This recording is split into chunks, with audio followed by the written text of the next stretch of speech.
All right, well, thank you so much for having me here. It's very impressive and active IEEE group here, looks like, which is always good to know. So today I'm going to talk about electric grid, and let me start asking that how many of you have experienced a power outage in the past? Just few? So power outage at your home. Okay, I see a few hands. When you think about power outage, we think about, inconvenience. In fact, in West Virginia, 2 weeks before, I lost my power, and it was for the first time, which was more than 10 minutes, right? But this time, we lost the power for 2 days. Luckily, I was not there. I was visiting Virginia Tech. But when we came back, the power came after a few hours. And it was just inconvenience, right? Because if I ask my family, it was inconvenience. But it is beyond that, right? So if you think about a person in a hospital who is on the lifeline that is using power, we know a lot about what happened in London Heathrow, which is just in March, with a lot of airplanes getting rerouted and not landing in London, right? Or if you think about all the infrastructure, everything around us, like this light and this projector, which is all depends on the power grid. Okay, and then we had a few weeks before another outage in Spain and Portugal. So it does impact, and we are going to have more and more digital devices connected and being used at industry, almost everywhere, infrastructure that is around us, right? So you can call it smart city infrastructure, but either transportation or banking or your airplanes, everything depends on one which is center, which is energy. And this energy grid, which is around us, but we don't see as much other than at the edge, which is your building, your houses, your university. There is a big control center which is operating it. And this control center has a lot of different power grid operators, which is observing that system is in good state or something is abnormal. And if there is, they're taking an action to fix it, right? Unfortunately, we are having more and more critical and adverse weather events. Either it's a wildfire, or it's a hurricane, or a storm, or a cyber event, right? So some of you probably heard about Ukraine attack that brought down the power outage in Ukraine 2015, 2016, and recently too. So the question is, when these events are increasing in the world, everywhere, can we keep the same reliability of the power grid? And some of these events even will damage your resources, like PV and the pole which provides the power. So real question as engineers or computer scientists, what we can do about it? Right? And there's a lot to do. It starts with understanding the problem. Any problem you want to solve, first thing is understanding it. Second is we need to provide better tools to these grid operators, right? And when we talk about operators, there are two different kinds. One is the power grid operators. Another one is looking at the IT or OT operational technology from the computer science point of view. We call it Security Operations Center or Network Operations Center. With these two, we need to do a lot of training, right, for them. And we cannot, if you're thinking about these adverse events, we cannot simulate or we can subject the real grid. So we need a real test bed which is as close to the real system as possible. So this is what these three things I'm going to talk about with more focus on the tool, right? So that's why my title is Data-Driven Tools for Enabling Cyber Resiliency of Electric Grid. So first one is understanding the grid, and then second will be tools. So understanding the grid is you know, kind of squeeze, but so this one shows you that in the power grid we have a lot of these devices which is connected on the, right here with the transmission, generation, distribution, and that it connects to your buildings, right? And then we collect the data locally and then bring those data to a control center where we make decision. Objective being same, that we want reliable and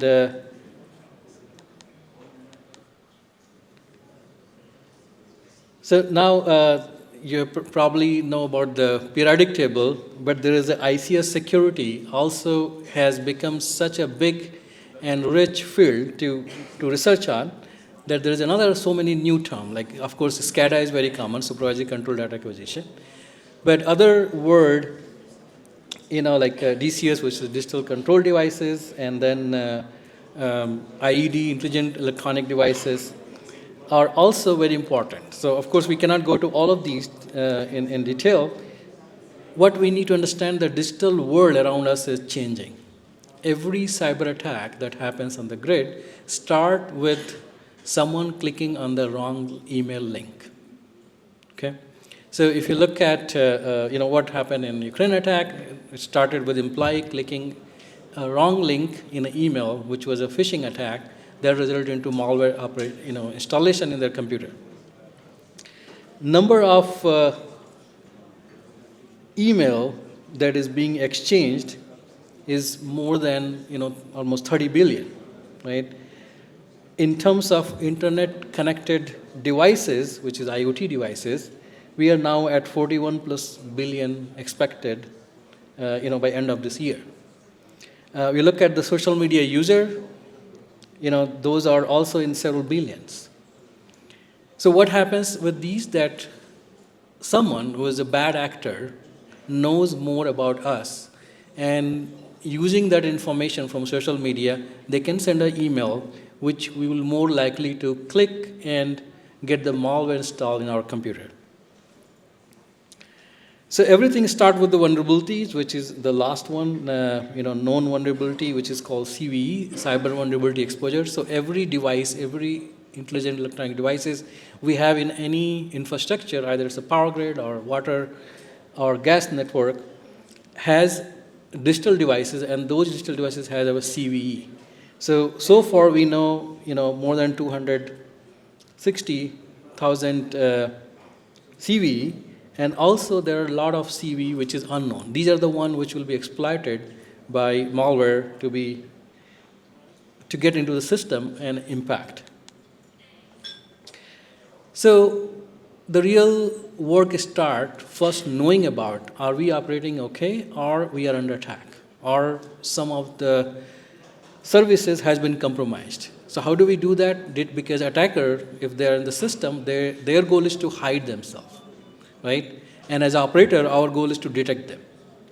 So which means that we need to look at the data which is coming to our system and analyze it, detect that something is anomalous, which is not, it should be, not expected, and then classify that anomaly, that is there an event, is it a bad data, is it a cyber failure, is it a fault in the physical system? And once we do that, we also need to rank them. And after ranking them, we need to make a decision. So here in the power grid, we have two different kind of data, which is one coming from the cyber side, network traffic data, all the packet size, host logs, event profile, and then we have a measurement from the power grid, which is SCADA system, a lot of different sensor, and then also we have fast rate of data and slow rate of data, which is PMUs, which is faster, and then SCADA devices, which is coming at the 4-second or 10-second. So to do that, we need tools, right? So that's the next part. So we basically want to detect the anomaly, classify it, find the root cause, and fix it. And to do that, we need to take this time series data and detect that this is expected or it's not expected.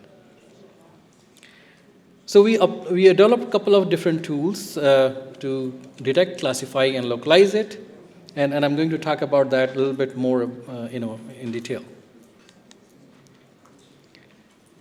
So first thing is we looked at a lot of different technique, the data, but one thing was sure that any technique you apply, it will not work for all the possible anomaly. So which means that one method does not work. And that means that we need an ensemble of data. Other thing was that it doesn't matter that what data-driven technique you use or machine learning you use, all require hyperparameter, which needs tuning. So we apply a lot of different techniques, as you see here, starting from Chebyshev to regression analysis, clustering technique like DB-scan, random forest, Euler transform, graph-based neural network, and then physics-aware or physics-informed machine learning. With all the goal being detecting anomaly. So in like something like a very dynamic system, like a generator, we develop a new technique, which is the physics-informed machine learning, where it also integrates the algebraic and differential equation from the generator and integrate into the graph-based neural network. So a lot of different equation to put that in. And then, so this was a physical system, and then from cyber data, you're also getting a lot of these information, right?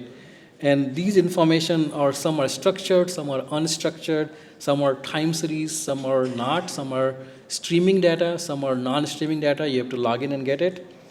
And all of these data need to be analyzed, again, with the same goal, that can we detect anomaly and can we classify it. So we developed a test bed, generated a cyber data, and applied a couple of different techniques. We started with rule-based because some are structured data, and non-structured data, we converted it, and then apply machine learning to detect. We also developed this tool called, first natural language processing-based tool, Dingo, which is being modified with LLM, large language model, so that operator can ask question and say that is it anomaly, where it is, and rank them for me.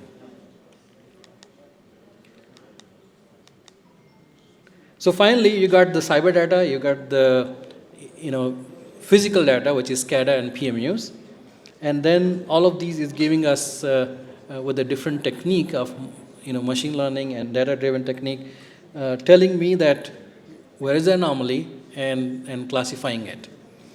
And then we need to rank them. So to rank them, we use this resiliency metric which developed, which was basically ability of system to keep supplying power.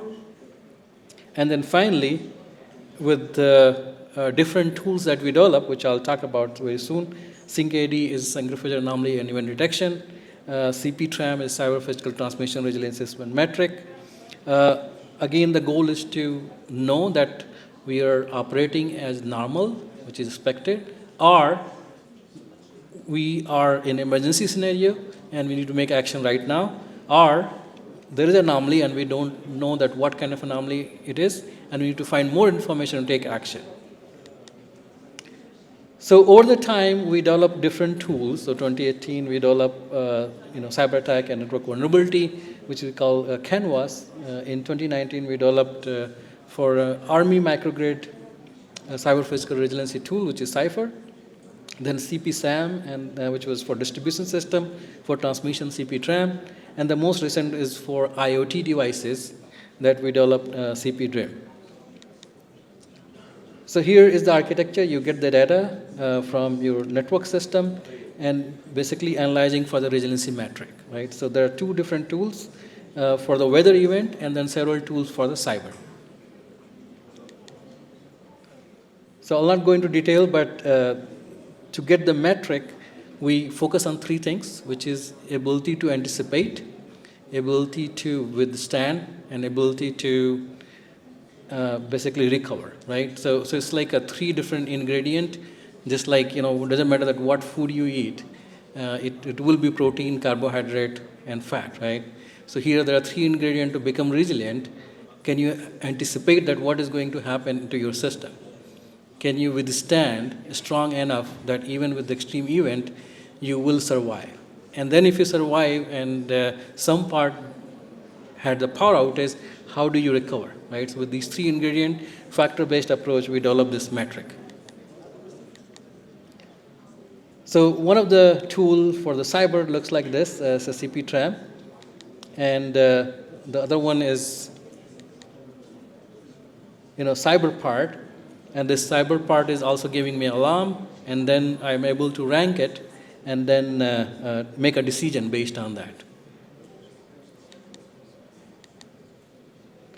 So finally, it comes to defense. So if something is compromised, we will basically isolate that, and there will be, the whole process that what to isolate. So it's a minimally impacted operation.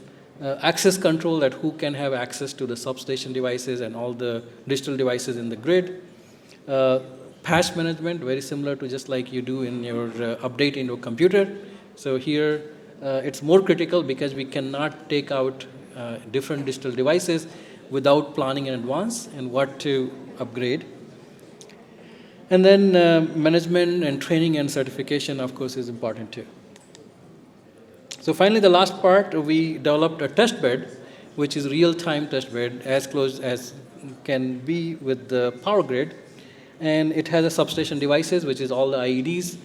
We have a simulation devices where we can model the power grid, generate a signal, connect to these devices, and then we can use the network modeling to bring the data to the control center, which is on the left side, right side, and left side is the basically simulation and connecting to the real devices. And other thing we did is that the power grid operator. So when we make a decision, if you think well and you have a time to think, you will probably make a better decision. With these events, these grid operators are making a decision which need to be done quickly, right? So the possibility of making a wrong decision is higher. And we wanted to see with those two devices, which is that when they are making a decision, what information they are looking, which is eyeglass. And we also have a device which we can measure the stress, that how stressful they are while making a decision. Okay? So with all these three things, now it's a cyber physical human test bed. And then we have all the network operations center tools, which is like Splunk and Snort, which is very common in the control room for security. But basically, after doing the analysis, we found that there are two key players in helping in decision making for extreme event, which is cognitive flexibility. So cognitive flexibility is our ability to make a decision when you are making a decision without being learned, right? So you have not learned in the past, but whatever you have learned, using that information, you have to make a decision for a scenario which you have never seen before. And what was very interesting is that cognitive flexibility is important during extreme event, because of course that's a scenario that they've not seen before in the past, but that impacts their ability to make a good decision in normal scenario. Why? Because for that one, working memory and your ability to implement less cognitive flexibility is more important. So this was contradictory, and we basically come up with the plan, which is summarized here, that to make a better decision, of course, we need to make a stronger tool, data-driven, but also if the cognitive flexibility is needed to make a better decision in during the critical event, adverse event, we will make another operator as a lead operator, which has higher cognitive flexibility. But in normal scenario, we'll have other operator being a lead who has basically less cognitive flexibility, because if you have a higher cognitive flexibility, even in normal condition, even in straight decision, you will think more. You will think that maybe this happened, and which means that less cognitive flexibility is better for the normal scenario, which you already have trained. And for adverse, it will be those person who can think and make a better intuition-based decision when they are not trained. And all of these are going to work with, of course, a lot of tools, because power grid or any complex system is so much of data that not a human mind can analyze. So they definitely need a better tool to make a decision. And all these new advancements like physics-aware machine learning, will help to make a better decision for the power grid data set, and for structured data set in the cyber domain. And all the combination of rule-based and machine learning will help. With that, thanks again. And if someone asks you that cybersecurity or cyber resiliency is possible or not, we should definitely not think about making it possible, but we must.